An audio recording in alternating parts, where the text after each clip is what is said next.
Hello everyone, मैं प्रकाश खंडेलवाल। आज बच्चों आपके लिए जीएस का अगला सेट लेके आया हूँ। करंट अफेयर्स का अगस्त 2023 का सेट फर्स्ट। ठीक है, हमने आपको लगातार, आपको पता है करंट अफेयर्स की लगातार आपको वीडियो प्रोवाइड कराई है और उन करंट अफेयर्स की वीडियोस को आप बहुत अच्छे से तैयार करिए। अभी तो जितनी भी करंट अफेयर्स की वीडियो हुई थी उनकी बुक्स भी आपको अब मिल गई होगी। बुक्स भी आप अकेडमी के अंदर आ चुकी हैं, तो आप उन बुक्स को भी अच्छे से अध्ययन करिए। बच्चा बिल्कुल एज इट इज़ सवाल आपके एग्ज़ाम पेपर में होंगे, थोड़ा ध्यान रख के चलें इन चीज़ों पर और ध्यान से एक एक सवाल को अच्छे से तैयार करना। करंट अफेयर्स बड़ा इंपॉर्टेंट पॉइंट होता है एग्ज़ाम में। सबसे ज़्यादा अच्छे नंबर सिक्योर करने के लिए आपको करंट अफेयर्स बहुत अच्छे से तैयार करना होगा। ठीक है, चलिए तो आज हम सेट 1 को लेकर आए हैं, इसी क्रम को हम आगे चला रहे हैं। तो पहला क्वेश्चन देखते हैं। क्वेश्चन 1, फर्स्ट क्वेश्चन आपके सामने लिखा है बच्चा, mediation bill 2023 aim to cut down the time to complete the mediation proceeding to how many days. वो आपसे पूछ रहा है कि मध्यस्थता विधेयक 2023 का उद्देश्य मध्यस्थता कार्रवाई को पूरा करने के समय घटाकर कितने दिन करना है। एक्चुअल में मीडिएशन बिल को लाने का मतलब क्या था, पहले ये ध्यान रखना। इसमें घटाकर कितना करना, तो घटाना है 180 डेज, 180 दिन घटाना है। एक्चुअल में है क्या चीज़ ये, जो आप पता है आपको कोर्ट के अंदर बहुत सारे मामले पेंडिंग पड़े होते हैं, तो न्यायालयों में लंबित मामलों को कम करने के लिए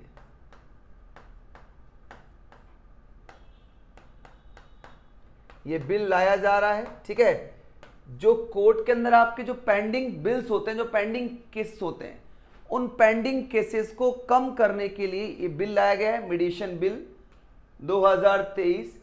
इसमें यह है कि जो होता ना, जैसे मान लो दो पक्षों में झगड़ा चल रहा है और कोर्ट में मामला ना जाए, इसके लिए पहले से एक मीडिएटर बीच में बैठाया जाता है। आपको याद होगा बहुत सारे मामले में कोई बीच में कोई मीडिएशन बैठ जाएगा और मीडिएटर के बीच में अब वो टाइम सेट कर दिया गया है कितना टाइम वो मीडिएटर लेगा। तो 180 डेज से ज़्यादा का टाइम नहीं होगा किसी भी मामले को निपटाने के लिए। ये नियम है इस बिल का, ये ध्यान रखना। फिर मामला कोर्ट में जाएगा, बट उसमें एक बेनिफिट ये होगा कि हर एक केस कोर्ट में नहीं जाएगा ना, पेंडिंग नहीं रहेगा वहां पर।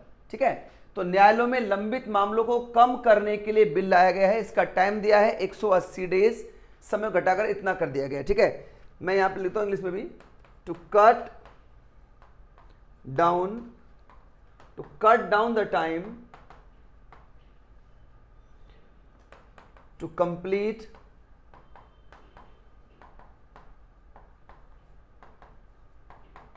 मीडिएशन। ठीक है भाई, हमें मीडिएशन का टाइम कट करना है, यही इस बिल का मेन मकसद है। आपको सबको दिख रहा होगा, नोट डाउन करके चलिए बच्चा। जो पॉइंट आपको दिख रहा है उसे नोट डाउन कर लीजिए। बस इतना जानना है कि अगर कोर्ट में कोई मामला है तो उसमें मीडिएशन का जो टाइम है वो 180 दिन से ऊपर का नहीं होना चाहिए। चलिए क्वेश्चन नेक्स्ट लेके चलते हैं। क्वेश्चन 2 पे आ जाओ। Who is the head of the all women panel appointed by the supreme court to oversee relief in Manipur. Manipur में राहत की निगरानी के लिए सर्वोच्च न्यायालय द्वारा नियुक्त सर्व महिला पैनल की प्रमुख कौन है। अब मणिपुर में जो हिंसा हुई थी, आपको पता ही है सबको अच्छे से, उसमें राहत की निगरानी के लिए एक महिलाओं की एक पैनल बनाई गई है। वैसे 3 महिला ग्रुप उसके अंदर इंक्लूड रहेगा। तो उस पैनल की हेड किसको बनाया गया है, ये क्वेश्चन आपके लिए है। तो इसका राइट आंसर होगा जस्टिस गीता मित्तल को उस ग्रुप का हेड बनाया गया है। ये आपको ध्यान रखना है। ये एक जो जस्टिस गीता मित्तल हैं, ये आपका फॉर्मर सीजे हैं, फॉर्मर चीफ जस्टिस हैं। कहाँ की, J&K की, जम्मू एंड कश्मीर की फॉर्मर सीजे हैं जस्टिस गीता मित्तल। उनको उस निगरानी ग्रुप का हेड बनाया गया है, ये आपको ध्यान रख के चलना है। ठीक है, और इसमें 2 महिलाएं और इनके साथ 2 जो दो जस्टिस और साथ हैं उनके, एक है जस्टिस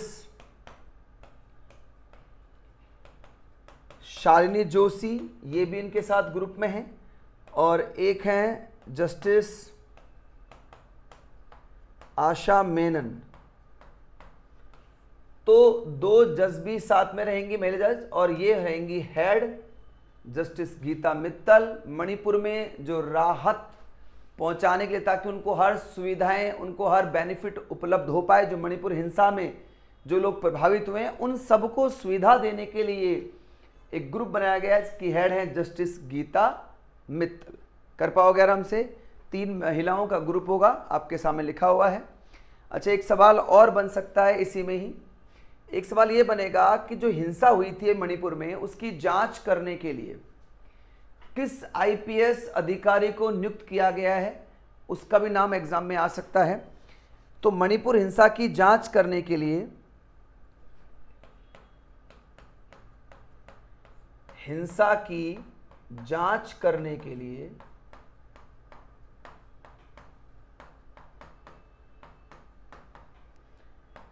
महाराष्ट्र कैडर के आईपीएस हैं, ध्यान रख के चलना, आईपीएस अपॉइंट किए गए हैं। उनका नाम लिखवा रहा हूं मैं आपको यहां पर।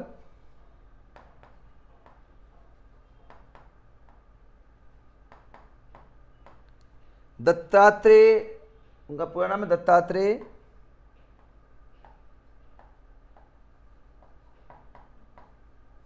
पलसालजीकर, महाराष्ट्र कैडर के आईपीएस हैं ये। और दत्तात्रेय पडसालजीकर को हिंसा मामलों की जांच करने के लिए अपॉइंट किया गया है।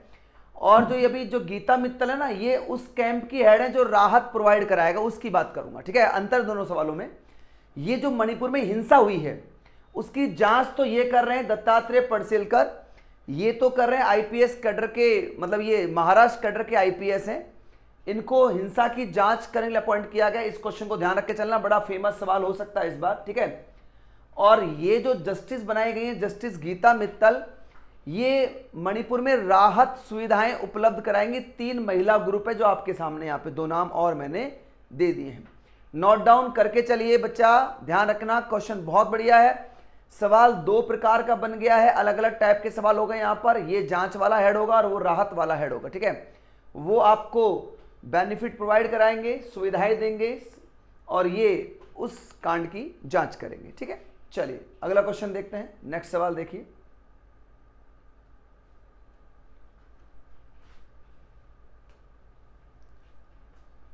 क्वेश्चन नंबर 3 को एक बार चेक कर लीजिए। क्वेश्चन नंबर 3 कहता है, India's defence ministry has decided to replace Microsoft operating system with which operating system. Bharat के रक्षा मंत्रालय ने माइक्रोसॉफ्ट ऑपरेटिंग सिस्टम को किस ऑपरेटिंग सिस्टम से बदलने का निर्णय लिया है। मतलब अभी हाल ही में भारत का जो रक्षा मंत्रालय है उसने अपना माइक्रोसॉफ्ट ऑपरेटिंग सिस्टम जो है उसको किस ऑपरेटिंग सिस्टम से बदलने का निर्णय लिया है। तो हमें ये बताना है कि अभी हाल ही में हमारा दूसरा जो ऑपरेटिंग सिस्टम है वो क्या रहेगा, रक्षा मंत्रालय का, ये ध्यान रखना। क्वेश्चन ये है, तो आंसर होगा माया। अब माया आ चुका है भाई, नया ऑपरेटिंग सिस्टम भारत के डिफेंस मिनिस्ट्री का। उससे पहले जो माइक्रोसॉफ्ट ऑपरेटिंग सिस्टम चल रहा था उसको हटा दिया गया है, अब माया उसका स्थान ले चुका है। ऐसा क्यों किया गया है? ऐसा किया गया है साइबर क्रिमिनल से सुरक्षा पाने के लिए, प्रोटेक्शन द साइबर क्राइम, ठीक है, साइबर क्रिमिनल्स बदलना, साइबर सुरक्षा, साइबर सुरक्षा से संबंधित रहेगा ये, ठीक है। इसलिए इसको यूज किया गया क्योंकि माइक्रोसॉफ्ट ऑपरेटिंग सिस्टम इतना अच्छे से वर्क नहीं कर पा रहा था, इसलिए अब डिफेंस मिनिस्ट्री ने अपने साइबर प्रोटेक्शंस के रिगार्डिंग एक नया माइक्रोसॉफ्ट मतलब एक नया ऑपरेटिंग सिस्टम बनाया, इसका नाम है माया। अब इतना आसान नहीं होगा डिफेंस मिनिस्ट्री की साइट को हैंग करना, ठीक है भाई, ये आपको ध्यान रखना है। माया, एक और चीज, माया हमारा खुद के द्वारा डेवलप किया गया ऑपरेटिंग सिस्टम, घरेलू ऑपरेटिंग सिस्टम, बचा ध्यान रखना, मतलब ये कह सकते हैं कि सेल्फ डेवलप किया गया ऑपरेटिंग सिस्टम है माया। चलिए अगला क्वेश्चन देखते हैं। उतार लिया होगा, मैं उम्मीद कर रहा हूं आप लोगों से कि ये आपने नोट डाउन कर लिया होगा क्यों किया गया है ऐसा, ठीक है। चलिए क्वेश्चन 4 को चेक कर लेते हैं। Which institution release the publications title 75 endemics birds of India. किस संस्था ने भारत के 75 स्थानिक पक्षी शीर्षक से प्रकाशन जारी किया। भारत के 75 स्थानिक पक्षी मतलब एंडेमिक स्पीसीज रिगार्डिंग हो रहा है, ये मतलब विलुप्ति की कगार पे खड़े हैं, ये कहना ये चाह रहा है आपसे। तो किस संस्था ने जारी किया है, इसका राइट आंसर होगा जियोलॉजिकल सर्वे ऑफ इंडियन जारी किया है। ये जो पब्लिकेशन जारी हुआ है वो किया है जियोलॉजिकल सर्वे ऑफ इंडिया ने जारी किया है। इस चीज का खास तौर से ध्यान रख के चलना है, ठीक है। अब आपको ये पता होगा कि ये हुआ है GZI जो आप देख पा रहे हैं, जियोलॉजिकल सर्वे ऑफ इंडिया का 108 स्थापना दिवस था, उस मौके पर ऐसा किया गया था, ठीक है। GZI जो जियोलॉजिकल सर्वे ऑफ इंडिया है उसका 108वां स्थापना दिवस था, 108, ठीक है। और भारत में टोटल बर्ड जो स्पीसीज हैं वो है 1353 के आसपास भारत के अंदर बर्ड स्पीसीज हैं, जिनके अंदर लगभग ऐसा माना जाता है, लेटेस्ट की बात करूं तो लगभग 78 डेंजर जोन में चल रही है, ठीक है भाई, ये ध्यान रख के चलना।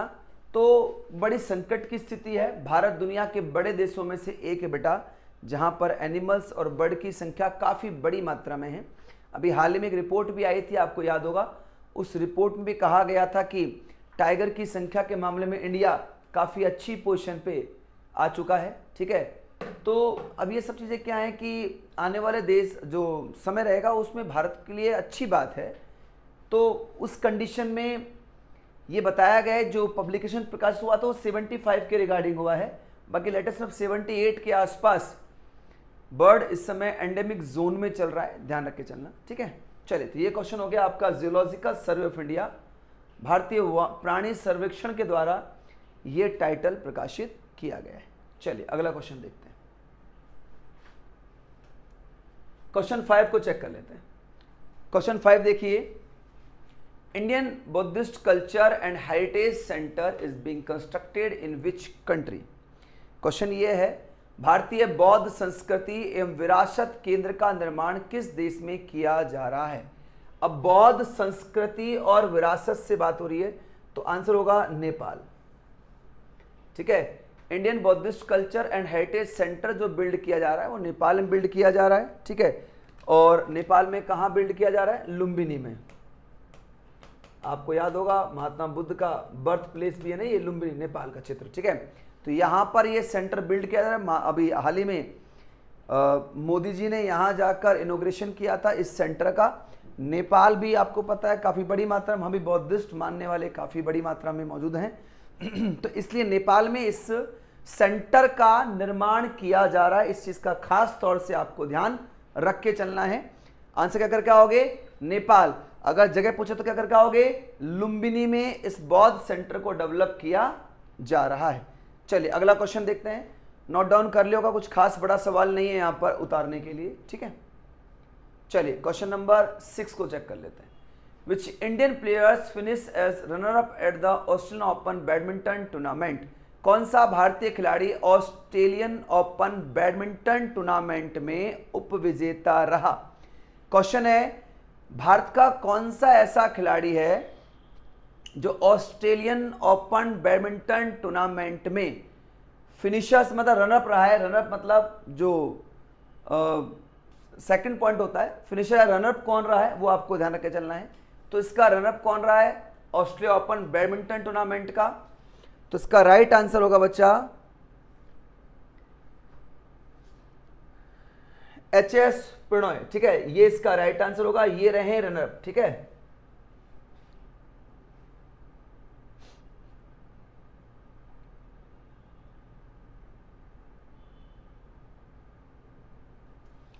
और ये हारे किससे हैं, ये चाइना खिलाड़ी हैं होंग यांग से हार गए थे, ठीक है। मेन सिंगल फाइनल में, ये ध्यान रख के चलना, ये चाइना खिलाड़ी है होंगयांग, इन्होंने जीता था इस बार का ऑस्ट्रेलिया ओपन बैडमिंटन जो टूर्नामेंट था, विजेता वो रहे होंगयांग, उनके हाथों हारे थे एचएस प्रणॉय, लेकिन काफी अच्छा खेल खेला था इन्होंने, बढ़िया टक्कर का गेम था ये। ऑस्ट्रेलियन ओपन बैडमिंटन, ध्यान रखना कभी बहुत से लोग ऑस्ट्रेलियन ओपन टेनिस करके आ जाएं, ठीक है, गलत हो जाएगा मामला। ये बैडमिंटन पूछ रहा है वो आपसे, टेनिस नहीं पूछ रहा, ठीक है, टेनिस की बात अलग है, वो सवाल ही अलग हो जाएगा ना फिर। अच्छा, मैं वैसे लिख देता हूं, अभी हाल ही में जो ऑस्ट्रेलियन ओपन जो टेनिस टूर्नामेंट रहा है उसके विजेता कौन है, तो टेनिस में रहे बच्चा, उसके विजेता होंगे आपके मेन सिंगल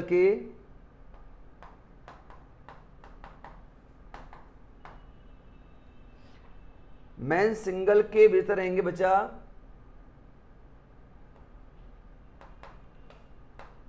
नोवाक जोकोविक, आप सब जानते होंगे उनका नाम,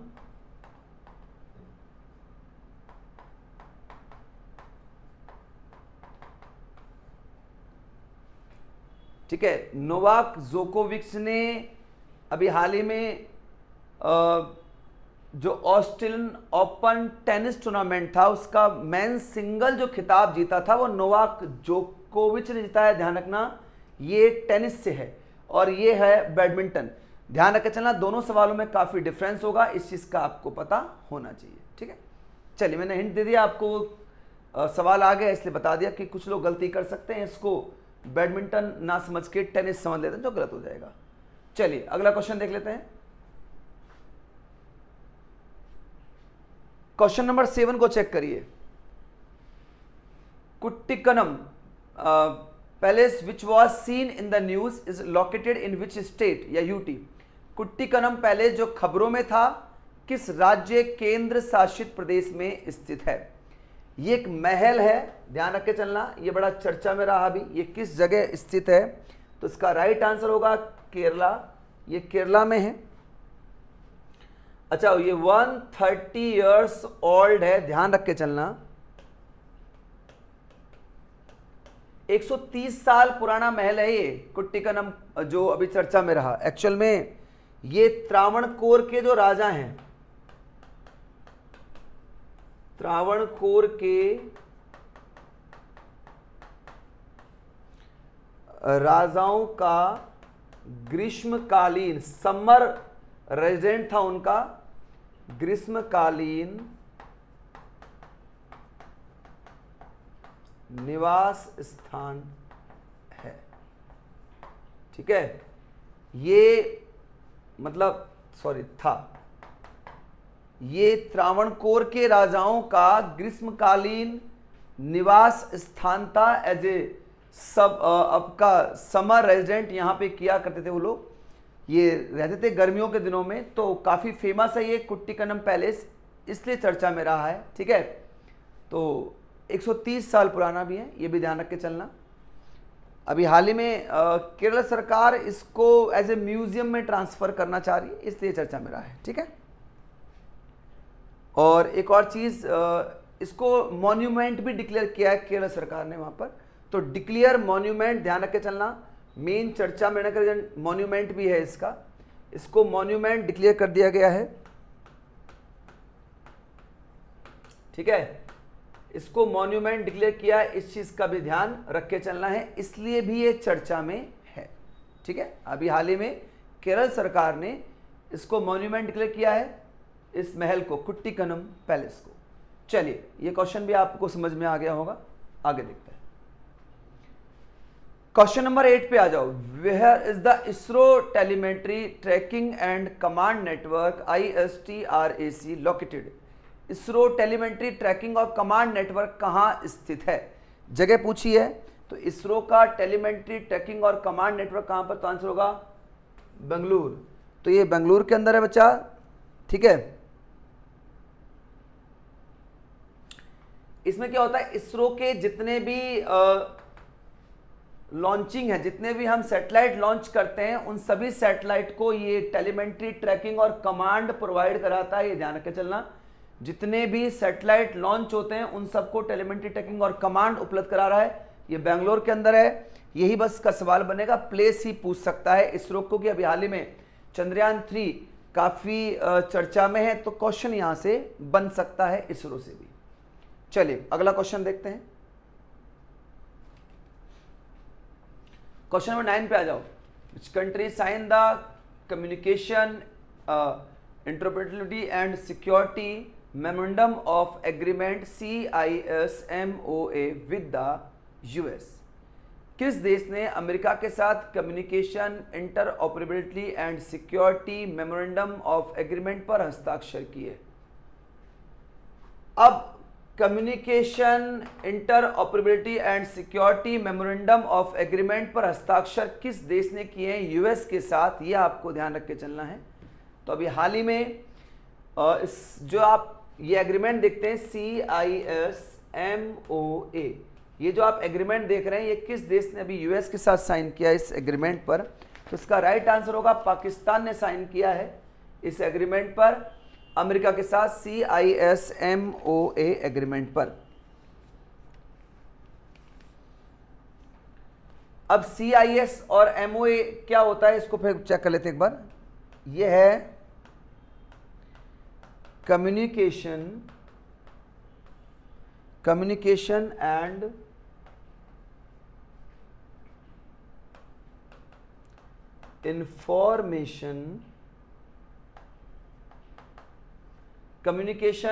इंफॉर्मेशन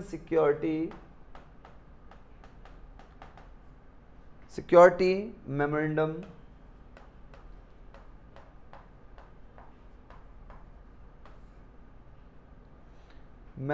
ऑफ एग्रीमेंट।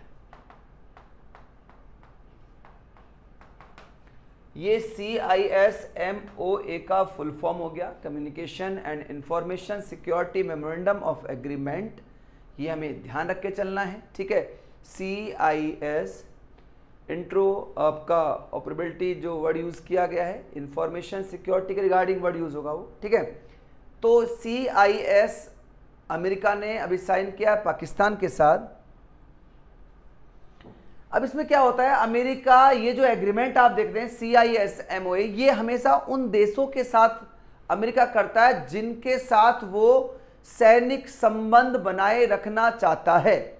मतलब सिंपल सी बात है, CISMOA के साइन होने के मतलब यह कि आज अब अमेरिका पाकिस्तान के साथ अपना सैन्य रिश्ता, सैन्य संबंध बनाए रखेगा।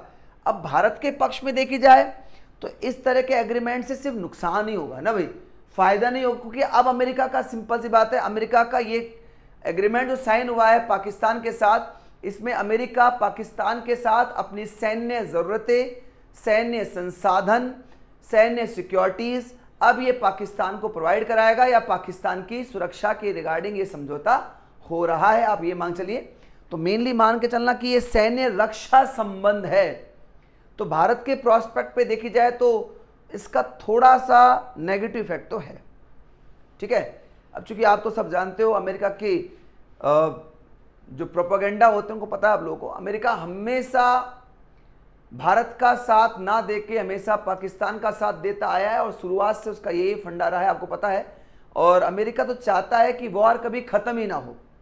क्यों? क्योंकि उससे उसके वेपन सप्लाई होने में बहुत उसको फायदा मिलेगा। अमेरिका मेनली जो बहुत बड़ी मात्रा में पैसा जनरेट करता है बच्चा, उसका सबसे बड़ा पैसा का फंड उसको वेपन सप्लाई से मिलता है, जो भारत और पाकिस्तान के थ्रू वो बहुत बड़ा पैसा कमा रहा है। तो वो कभी चाहेगा कि भारत और पाकिस्तान के बीच झगड़ा खत्म हो जाए? बिल्कुल नहीं चाहेगा।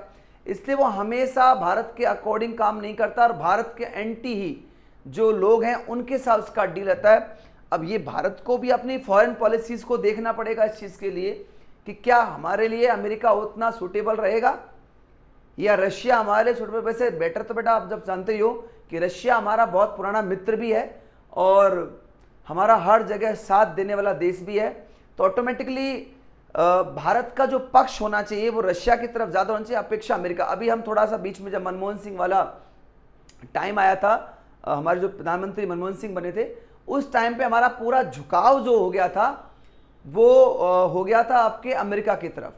बट अब थोड़ा सा जब मोदी साहब आए उन्होंने थोड़ा सा कंट्रोल किया इस चीज़ के लिए, और अब हमारा बार बार में अमेरिका की तरफ नहीं जा रहे हैं। हमारा थोड़ा सा ध्यान रशिया और आसपास के और हमारे जो पड़ोसी देश हैं उनकी तरफ है। हम भी जानते हैं कि अमेरिका हमारा साथ नहीं देगा, ये बात सच है, और ये एग्रीमेंट अपने आप में एक सबूत है जो पाकिस्तान के साथ अमेरिका ने साइन कर लिया है। ठीक है, ध्यान रख के चलना। चलिए आगे देखते हैं। Question 10, which institution has established a standard definitions for water utility? किस संस्था ने जल तटस्थता के लिए एक मानक परिभाषा स्थापित की है? किस संस्था ने की है, ध्यान रख के चलना। तो राइट आंसर होगा नीति आयोग ने की है, जल तटस्थता के लिए एक परिभाषा सेट की है, और ये किसके लिए की गई है? मेनली इंडस्ट्रीज के लिए। इंडस्ट्रीज के लिए बोली गई है कि वो कैसे पानी को सेव करें। इंडस्ट्रीज के लिए गाइडलाइन जारी की गई है नीति आयोग के द्वारा कि वाटर यूटिलिटी कैसे बिल्ड की जाए, इसके लिए सेविंग वाटर को ध्यान देना। इसका मेन एम क्या होगा? इसका एम होगा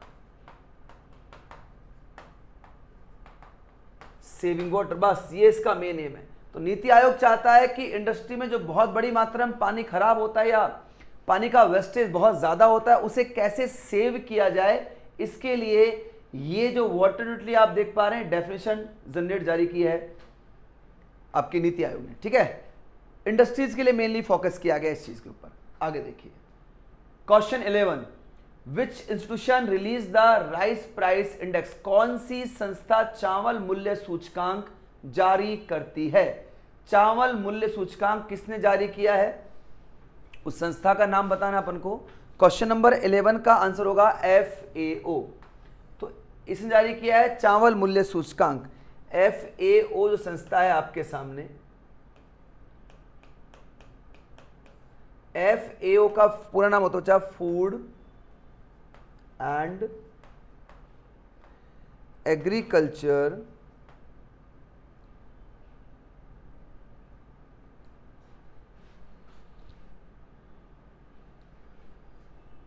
फूड एंड एग्रीकल्चर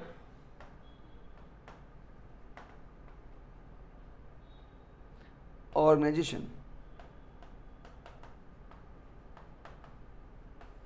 ये FAO का फुल फॉर्म हो गया बच्चा, food and agriculture organisations. FAO ने अभी हाल ही में चावल मूल्य सूचकांक जारी किया है। ठीक है, और उसमें कहा है कि चावल का जो प्राइस है वो 2.8% बढ़ चुका है, राइज हो चुका है। ध्यान रख के चलना, जो 12 वर्ष में सबसे ज्यादा हाई रेट पर है इस समय। ठीक है, 2.8% राइज बताया उसने संस्था ने चावल के प्राइस को। ठीक है, जो 12 वर्ष में अपने उच्चतम स्कोर पे खड़ा हुआ है FAO। आप जानते हो मेनली अगर फूड ग्रेन की बात की जाए, इंडिया में सबसे ज्यादा फूड ग्रेन जो क्रॉप्स आपकी है वो कौन सी है? राइस ही है। तो अगर राइस का दाम लगातार जिस तरह से बढ़ रहा है, जिस तरह की फूड प्रोडक्शन बढ़ रही है बच्चा, लगातार दाम का बढ़ना संकट की स्थिति को पैदा कर सकता है। पॉपुलेशंस को जिस तरह से खाद्यान्न चाहिए उसमें ये समस्या हो सकती है। ठीक है, तो FAO ने चावल मूल्य सूचकांक जारी किया है। क्वेश्चन 12 पे आ जाओ। Which Indian state is conducting A caste based survey across the state? कौन सा भारतीय राज्य पूरे राज्य में जाति आधारित सर्वेक्षण कर रहा है? कौन सा भारतीय राज्य कर रहा है? पूरे राज्य में जाति आधारित सर्वेक्षण कर रहा है। तो क्वेश्चन ये है, तो आंसर होगा बिहार। बिहार कर रहा है भाई, जाति आधारित पूरे राज्य में सर्वेक्षण कर रहा है। उसका मकसद है सोशल इकोनॉमिक चीज पर चेक करना, अपनी पॉपुलेशन, कितनी पॉपुलेशन किस ग्रुप की है, कितने SC हैं, कितने ST हैं, कितने जनरल ग्रुप हैं। तो मेनली बिहार सरकार का मकसद सिर्फ सोशल इकोनॉमिक पर्पस है। वो ये जानना चाह रहे हैं कि लोगों के हालात क्या हैं, किस जाति में किस तरह के हालात। ऐसा नहीं है कि आप जनरल ग्रुप में आ गए हैं तो आप गरीब नहीं हो सकते, ऐसा नहीं है। तो ये चेक करना इसका मेन मकसद है। बस का मेन मकसद क्या होगा? सिर्फ only for socio economic purpose इसको हम यूज कर सकते हैं। सोशल और इकोनॉमिक पर्पज पर हम इसका इस्तेमाल करेंगे। तो बिहार सरकार ने ये जारी किया है। Next question number 13, as per the supreme court which institutions retain power to scrap article 370? Supreme court के अनुसार धारा 370 को खत्म करने का अधिकार किसके पास है? सुप्रीम कोर्ट के अनुसार धारा 370 को खत्म करने का अधिकार किसको दिया गया है? तो राइट आंसर होगा प्रेसिडेंट ऑफ इंडिया को दिया गया है। आपको याद होगा 370 जो धारा आपको पता है वो जम्मू एंड कश्मीर में लागू थी और उसे खत्म किया गया है। ठीक है भाई, उसको मोदी सरकार के द्वारा खत्म किया गया, ये तो पता होगा आप लोगों को, मोदी सरकार द्वारा खत्म किया गया। अब हमारे जो बहुत सारे विपक्षी दल हैं कहते हैं ना जब कोई काम नहीं होता तो कुछ ना कुछ काम निकाला जाता है।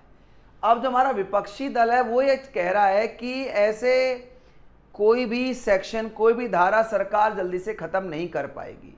उनके कुछ तर्क हैं इसके पीछे। तो ये मामला चला गया सुप्रीम कोर्ट में। सुप्रीम कोर्ट ने कहा कि भैया प्रेसिडेंट ऑफ इंडिया को ये राइट्स बनता है कि वो धारा 370 को खत्म कर सकता है, तो इसमें कोई डाउट ही नहीं है। ठीक है, तो ये सिर्फ एक चैलेंज वाला मामला था जिसको क्वेश्चन बना के यहाँ पे फ्रेम किया गया है। और ये अधिकार आज का नहीं है, 1957 के बाद का। 1957 के बाद राष्ट्रपति को यह अधिकार बनता है कि वो धारा 370 को खत्म कर सकता है। ठीक है, 1957 के बाद से अधिकार दिया गया। लेकिन आज तक की जो पॉलिटिकल पार्टीज रही हैं उनके अपने प्रोपेगेंडा हैं, उनके अपने स्वार्थ हैं जिनकी वजह से ऐसा हो नहीं पाया। अब कुछ सरकार इस बार काम कर रही है तो विपक्ष सरकार को वो काम भी नहीं करने देना चाह रहा। नहीं, वो तो पता है विपक्ष को हर चीज से प्रॉब्लम रहती है। तो ये है उसमें मेन चीज। ठीक है, तो प्रेसिडेंट ऑफ इंडिया को अधिकार दिया, ये अनाउंसमेंट किया है सुप्रीम कोर्ट ने कि भैया ये प्रेसिडेंट ऑफ इंडिया का राइट है कि वो धारा 370 खत्म कर सकते हैं। हम क्या कर सकते हैं? चलिए क्वेश्चन नंबर 14। अच्छा, विच इज द जीएसटी की बात कर रहा है, गुड्स एंड सर्विस टैक्स की, on full face value of online gaming. आजकल तुम सब लोग ऑनलाइन गेम खेल भी रहे होंगे। ऑनलाइन गेमिंग के पूर्ण अंकित मूल्य पर वस्तु और सेवा कर जीएसटी क्या है? वो कहना चाह रहा है कि जो आप ऑनलाइन गेम खेलते हो और उसके थ्रू जो पैसा जनरेट करते हो उसमें आपको जीएसटी क्या पे करना है। तो 28% रखा गया है। कितना है? 28%। सिर्फ ये ऑनलाइन गेमिंग के लिए ही नहीं है, और भी कई चीजों के लिए है। ऑनलाइन गेमिंग भी आएगा इसके अंदर। इसके अंदर आपका कैसीनो से पैसा जनरेट किया जा रहा है। ठीक है, कैसीनोज भी आएंगे। इसमें आपका हॉर्स रेसिंग भी आएगा। ठीक है, आप चाहे इनमें से किसी के थ्रू भी अगर पैसा जनरेट कर रहे हो और यहां से अगर आपने पैसा कमाया है तो आपको जो कमाए गए पैसे हैं उस पर 28% जीएसटी देना है। इस क्वेश्चन का मतलब ये है। तो कमाओ और सरकार को पैसे दिए जाओ। ठीक है, चलिए। In which city is the G20 film festival being organise? G20 film महोत्सव का आयोजन किस शहर में किया जा रहा है? आपको पता है G20 की अध्यक्षता हमारे पास है। G20 बहुत सारा काम होता है, उसकी लगातार मीटिंग चलती रहती है हर एक अलग अलग शहर के अंदर। तो ये फिल्म महोत्सव इसका आयोजन कहाँ किया जा रहा है ये ध्यान रख के चलना। तो इसका आयोजन हो रहा है न्यू दिल्ली में। कहाँ हो रहा है? नई दिल्ली में G20 फिल्म महोत्सव का आयोजन किया जा रहा है, ये ध्यान रखना। और ये आयोजन हो रहा है बच्चा 16 अगस्त से स्टार्ट होगा और 2 सितंबर तक ये रहने वाला है। ठीक है, 26 अगस्त से 2 सितंबर तक ये प्रोग्राम चलेगा फिल्म महोत्सव का, मतलब फिल्म फेस्टिवल चलेगा दिल्ली के अंदर। और इसकी जो शुरुआत की जो फिल्म है, तो स्टार्टिंग की फिल्म हमारे बड़े फेमस एक डायरेक्टर रहे हैं, उनका नाम है सत्यजीत रे। सत्यजीत रे की बुक एक मूवी है जिसको स्टार्टिंग किया गया उस मूवी के द्वारा। उस मूवी का नाम लिख रहा हूं मैं यहाँ पे, पाथेर पांचाली।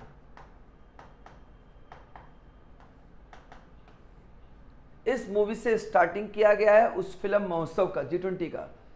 16 अगस्त से 2 सितंबर तक ये फिल्म फेस्टिवल सेलिब्रेट किया जाएगा। मूवी का नाम है पाथेर पांचाली। सत्यजीत रे की बुक ये मूवी है पाथेर पांचाली। ठीक है, ये आपको ध्यान रख के चलना है। 16 अगस्त से 2 सितंबर तक रहेगा, न्यू दिल्ली, आपको ध्यान देना है।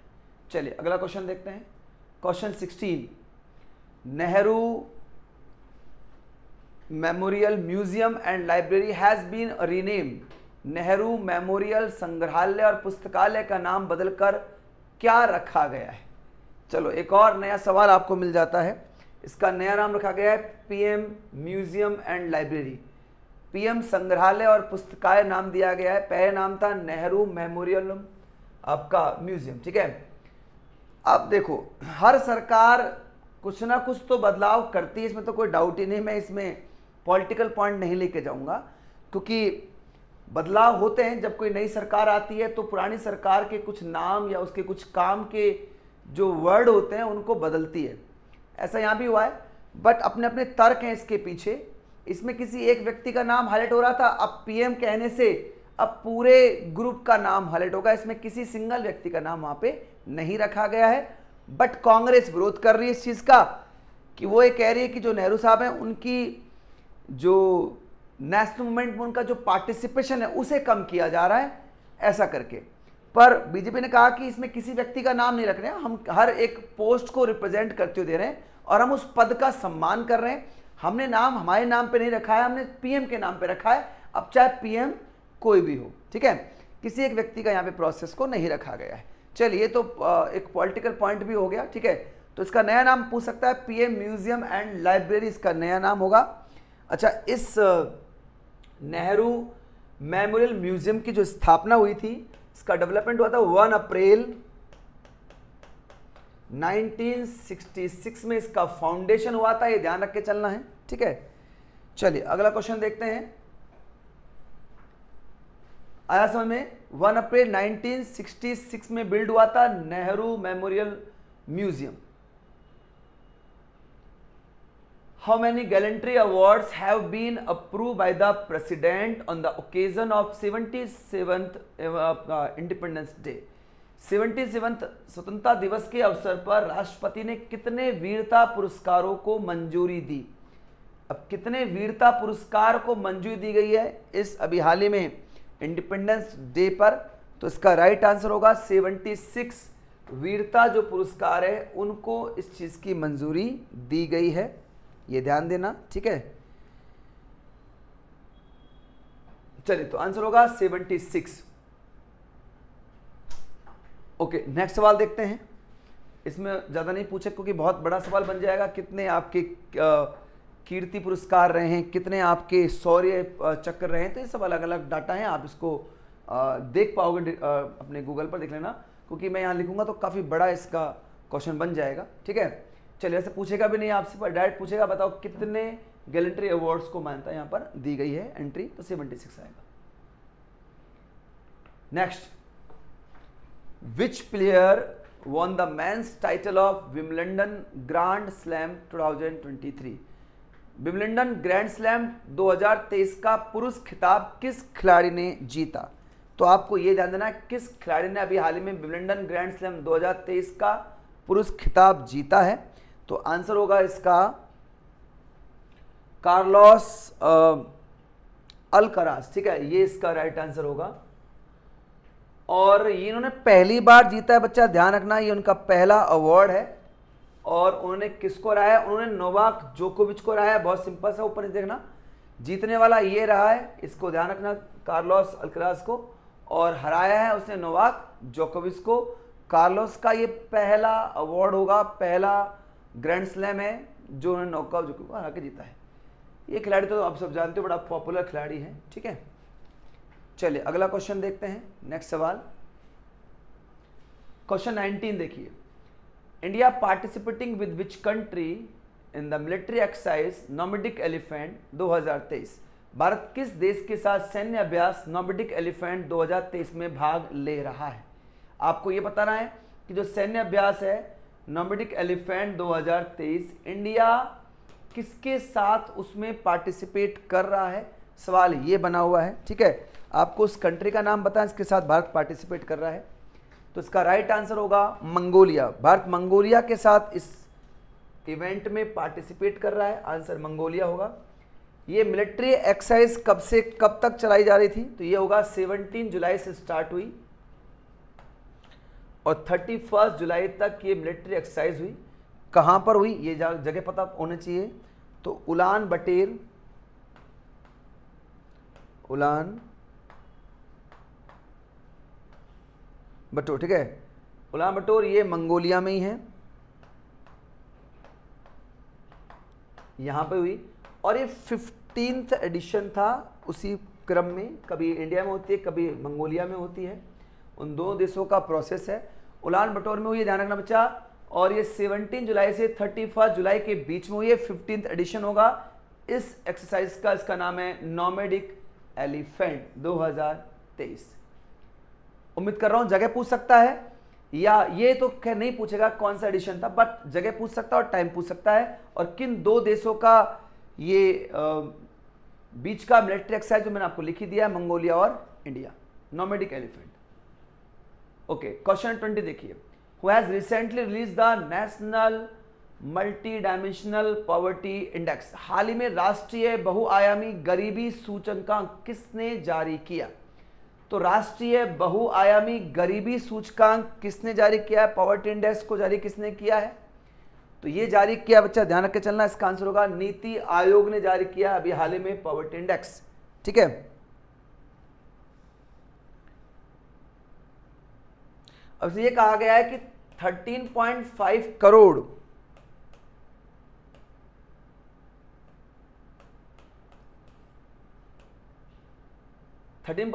करोड़ जो गरीब हैं वो अब गरीबी इंडेक्स से बाहर हो गए हैं। इसका मतलब काफी हद तक सुविधाएं प्रोवाइड कराई गई हैं, इसी वजह से 35 करोड़ जो पॉवर्टी इस इंडेक्स में पहले मौजूद थे, अब कहते हैं कि वो इस इंडेक्स से बाहर हो गए हैं, ऐसा माना जा रहा है। ठीक है, तो 13.5 करोड़ जो लोग हैं वो अब इस पॉवर्टी इंडेक्स में नहीं आते, अब वो बेटर लाइफ जी रहे हैं। तो ये काफी बड़ी संख्या है इस इंडेक्स पर, जो आपको ध्यान रखना, अभी हाल ही में रिपोर्ट आई है।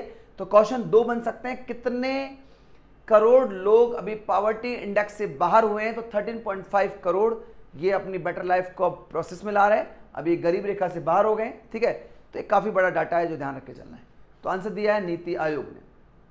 Question 21, in which state of India the annual Bonalu festival was organise.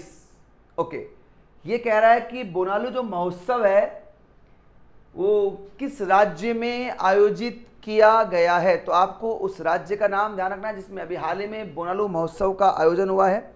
इसका राइट आंसर होगा तेलंगाना। ये जो बोनालू महोत्सव है वो तेलंगाना में हुआ है, और ये किसके लिए किया था? ये गॉडेस कौन सी देवी है इसमें जिसकी पूजा होती है? तो गॉडेस महाकाली के लिए होता है ये। ठीक है, महाकाली के लिए मनाया जाता है तेलंगाना का बोनालू महोत्सव, ध्यान रख के चलना। और ये पूरा 1 महीने का फेस्टिवल होता है, जुलाई और अगस्त, ये पूरा 1 महीना चलने वाला है, जुलाई से अगस्त के बीच में। ठीक है, 1 मंथ का है।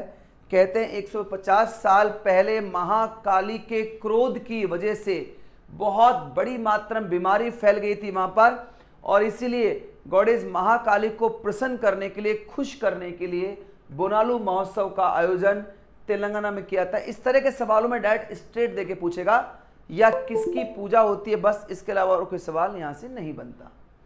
चलिए, question 22, which country highest award grand cross of the legion of honour was awarded to PM Modi. PM Modi को किस देश का सर्वोच्च पुरस्कार grand cross of the legion of honour प्रदान किया गया? तो किस देश का अवार्ड दिया गया है? सबसे बड़ा उस देश का अवार्ड है ये आंसर हो जाएगा आपके लिए फ्रांस। फ्रांस इसका राइट आंसर होगा। ठीक है, ये फ्रांस का सबसे बड़ा जो सम्मान है, ध्यान रखना, फ्रांस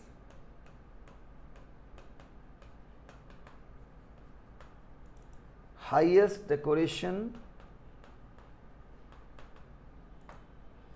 और ये फ्रांस का सबसे बड़ा नागरिक सम्मान माना जाता है। और अभी हाल ही में मोदी साहब को फ्रांस के जो आपके प्रेसिडेंट हैं उनका नाम पता होगा आप लोगों को, एमैनुअल मैक्रोन के द्वारा ये प्रदान किया गया है। एमैनुअल मैक्रोन दिया था फ्रांस के प्रेसिडेंट ने। फ्रांस का हाईएस्ट डेकोरेशन है ये। ठीक है, फ्रांस का सबसे बड़ा नागरिक सम्मान माना जाता है जो मोदी साहब को दिया गया था। फ्रांस और इंडिया के रिश्ते काफ़ी मजबूत बनते जा रहे हैं, अभी आपको पता होगा।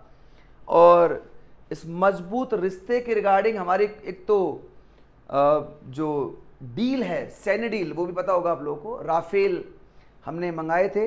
तो ये सब चीज़ जो है ये फ्रांस और इंडिया का जो संबंध है उसको बहुत अच्छे से डेवलप कर रहा है। चलिए अगला क्वेश्चन देखते हैं। Question 23, which India won the first gold in 100 meter hurdles at the Asian Athletics Championship।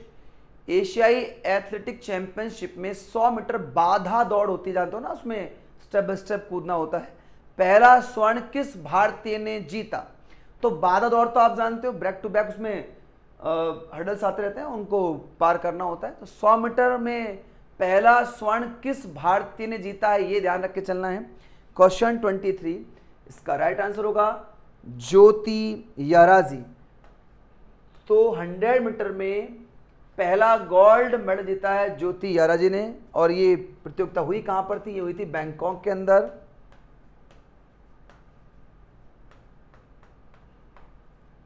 Thailand, ठीक है, यहां ये प्रतियोगिता हुई थी। और ये पहली इंडियन वुमेन है जिन्होंने ये 100 मीटर में गोल्ड जीता है। इस पे क्वेश्चन बन सकता है, बढ़िया सवाल है, ठीक है। ज्योति याराजी, ध्यान रख के चलना, बैंकॉक में हुई थी ये प्रतियोगिता, ठीक है। Question 24, who has become the 17th Indian to score a century in his debut test match. जो डेब्यू किया था उन्होंने अपने पहले टेस्ट मैच में शतक बनाने वाले 17वें भारतीय कौन बन गए? सब जानते हो, उसमें कोई डाउट ही नहीं है। अपने पहले ही टेस्ट मैच के डेब्यू के अंदर उन्होंने शतक लगाया है और उनका नाम आजकल तो सब लोग जानते ही हैं। आपको इस सवाल को मैं नहीं मानता कि ये इस तरह का सवाल कोई बच्चा गलत करेगा। बहुत ही आसान सवाल, सब जानते हो। आंसर क्या होगा इसका? यशस्वी जायसवाल ने अभी हाल ही में अपना टेस्ट डेब्यू करते ही अपना पहला शतक लगाया। और बहुत बढ़िया खिलाड़ी हैं, लगातार वो अपना प्रदर्शन बहुत बेटर कर जा रहे हैं। और ये यशस्वी जायसवाल ने लगाया था वेस्ट इंडीज के खिलाफ, आपको याद होगा, ठीक है। अपने टेस्ट मैच के डेब्यू में ही उन्होंने अपना शतक लगाया, ठीक है। यशस्वी जायसवाल, ये सब लोग आप सही करके आओगे इस सवाल को। चलिए, चंद्रयान 3 ये भी बड़ा पॉपुलर रह रहा है। और अब तो सूचना ये आ रही है कि चंद्रयान 3 अपने मकसद में लगभग कामयाब हो गया है। चंद्रमा की सतह पर सुरक्षित लैंडिंग होने वाली है। लगभग जो रोवर था उसने इमेजेस भेजना शुरू कर दिया है, तो पहुंच चुके हैं हम। हमारा एक और जो अचीवमेंट हमारे देश की है वो आपको चंद्रयान 3 के रूप में दिख ही रही है, इसमें कोई डाउट नहीं बचा। कोई जमाना ऐसा था कि भारत को विदेशी देशों पर डिपेंड होना पड़ता था, हम अपने सैटेलाइट लॉन्च नहीं कर पाते थे क्योंकि हमारे पास वो सिस्टम था ही नहीं। बड़ी तकलीफों का सामना करना पड़ा हिंदुस्तान को। और आप देखो, लगातार आज भारत दुनिया भर के बड़े बड़े देशों के सैटेलाइट लॉन्च कर रहा है, इसरो। और उपलब्धि में एक और कड़ी जो आपके सामने मिल रही है, चंद्रयान 3, ठीक है। कुछ भी कहो बच्चा, भारत ने बहुत जल्दी इतने कम टाइम में सफलता अर्जित की है, ये एक बड़ी तारीफे काबिल बात है। चंद्रयान 3 भारत की एक बड़ी उपलब्धि है, ठीक है। Mission has been launch, who is the project director of the mission. इसके प्रोजेक्ट डायरेक्टर कौन है, परियोजना निदेशक कौन है चंद्रयान 3 के? तो आपको उस मिशन के निदेशक का नाम पूछा गया है, तो इसका आंसर होगा पी वीर मुथवेल। वीर मुथवेल इसके निदेशक हैं, ठीक है, जिनके द्वारा ये लॉन्च हुआ है। कहते हैं पी वीर मुथवेल 2019 से ही इसरो में काम कर रहे हैं इस प्रोजेक्ट पर। और अभी हाल ही में जो इसरो के चेयरमैन हैं, ये सवाल पूछ सकता है इसरो के चेयरमैन का नाम वो कौन है? तो इसरो के चेयरमैन का नाम है एस सोमनाथ।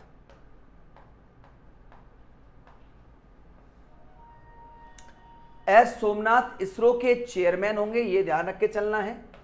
और ये जो पी वीर मुथवेल जो आप देख पा रहे हैं, ये प्रोजेक्ट डायरेक्टर थे चंद्रयान 3 के, ठीक है। काफी लंबा एक्सपीरियंस है इनको, आईआईटी मद्रास से पढ़े हुए हैं, ठीक है। तो काफी टैलेंटेड व्यक्ति है जिसने अभी चंद्रयान 3 का मिशन लॉन्च किया है, ठीक है। इसरो का चेयरमैन पूछेगा तो एस सोमनाथ करके चलना। Question 26, the ministry of defence has approve the purchase of how many Rafale fighters jet for the Indian navy. रक्षा मंत्रालय ने भारतीय नौसेना के लिए कितने राफेल लड़ाकू विमानों की खरीद को मंजूरी दी है।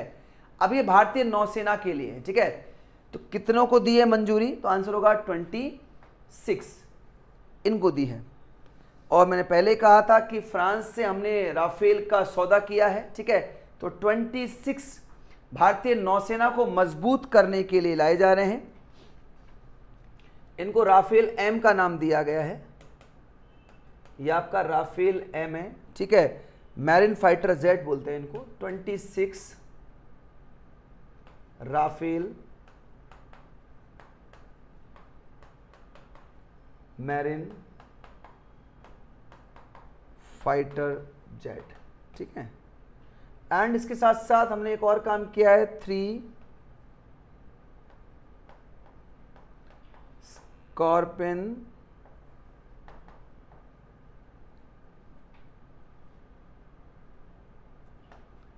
डीजल इलेक्ट्रिक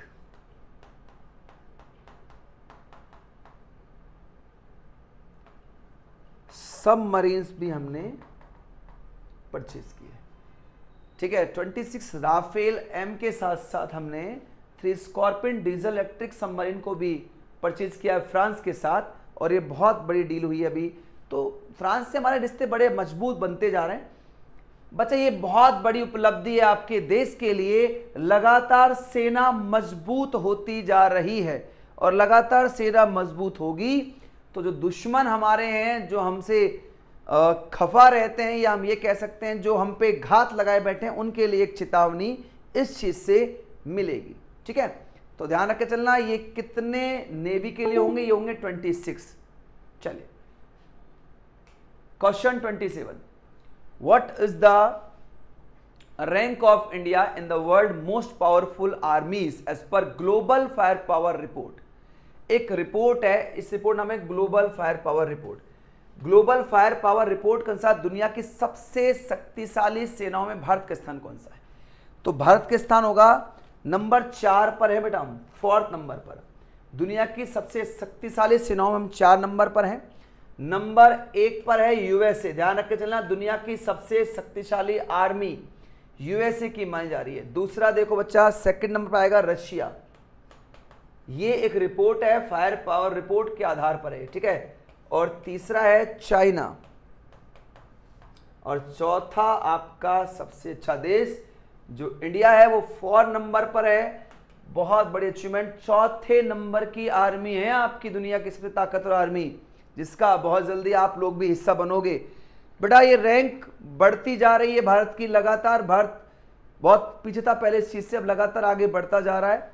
अभी हम 4 नंबर पे हैं, बहुत जल्दी हम 2nd 1st पे होंगे, ठीक है। उम्मीद करता हूं कि हम पहले नंबर पे हों बहुत जल्दी, ठीक है, ये भगवान से दुआ है।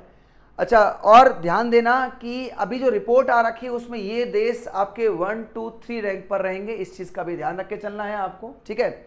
और 4थे नंबर की आपका देश रहेगा। चलिए क्वेश्चन 28 पे आ जाओ।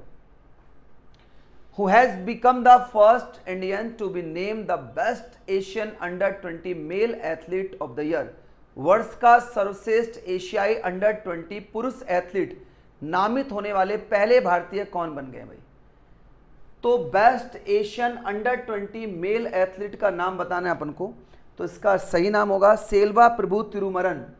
सेल्वा प्रभु तिरुमरन को बनाया गया है, ध्यान रखना, ठीक है। और ये इंडिया के ट्रिपल जंपर भी हैं, ठीक है, इंडियन ट्रिपल जंपर है, ठीक है। इन्होंने अभी हाल ही में वर्ल्ड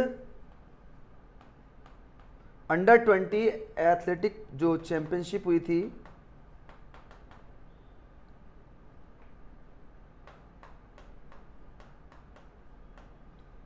एथलेटिक चैंपियनशिप जो हुई थी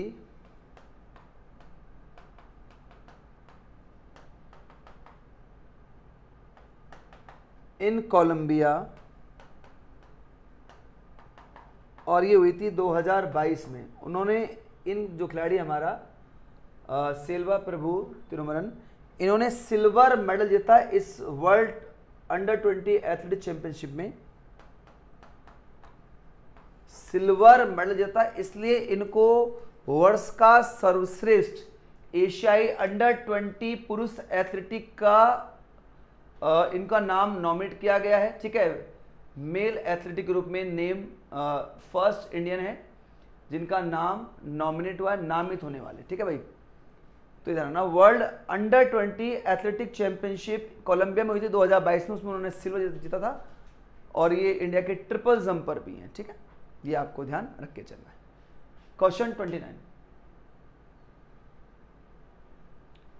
जिमैक्स समुद्री अभ्यास 2023 भारत और किस देश की नौसेना के बीच आयोजित किया गया था? बहुत सिंपल सवाल पूछा गया है, किस देश की नौसेना के बीच किया गया है? तो राइट आंसर होगा इसका जापान। वो तो आपको दिख ही रहा है, जे आई से यहाँ पे जे से बन जाएगा जापान। ठीक है भाई, ये 7th एडिशन था इस पूरी सीरीज का, 7वीं एक्सरसाइज है ये, 17 आपका 7th एडिशन होगा जापान और इंडिया के बीच में। तो ये आपका जापान इंडिया मैरीटाइम एक्सरसाइज, देखो मैरीटाइम एक्सरसाइज होगा, जापान इंडिया मैरीटाइम एक्सरसाइज होगी और ये की गई है 5 से और 10 जुलाई 2023 में हुई है। और ये कहाँ हुई है जिमैक्स? ये हुई है विशाखापट्टनम में।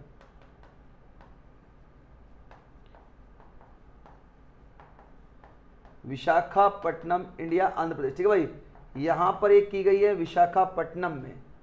इंडिया और जापान की नौसेनाओं के बीच का ये एक अभ्यास है जिमैक्स के नाम से, तो ध्यान रखना चलना। ये 5 से और 10 जुलाई 2023 को हुई है जापान इंडिया के बीच में और 7th एडिशन हुआ है। ठीक है, विशाखापट्टनम प्लेस रहेगा।